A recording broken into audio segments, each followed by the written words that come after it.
Vannoi Kipah hen Pakai hung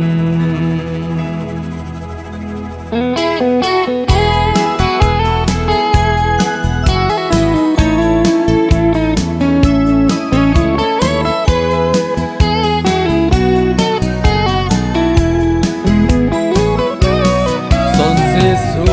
akon chamlhatna Niloupi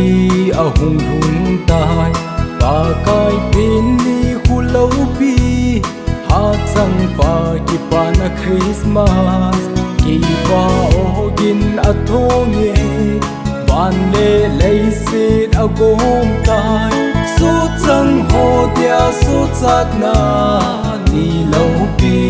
ahung lhungtai Lem'u hite Vannoi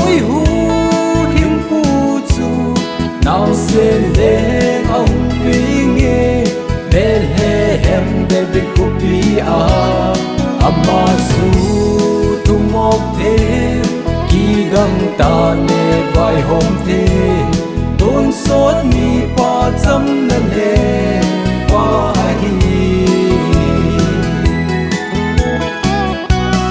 đâu pha va ke ngoi ching hon a ke ngoi a da laun gan an ko nga nau sen le Kipa in Lem'u ve in sung mi te le Haopu mi te hon lei lung lei na da lau hitin Lem'u hite Vannoi hu in pu chu Lem'u hite Vannoi hu in pu chu nau sen leng ahung pinge Bethlehem David ama su tumok te kigang ta le vai hom te ton sot mi pa chamna lengpa hi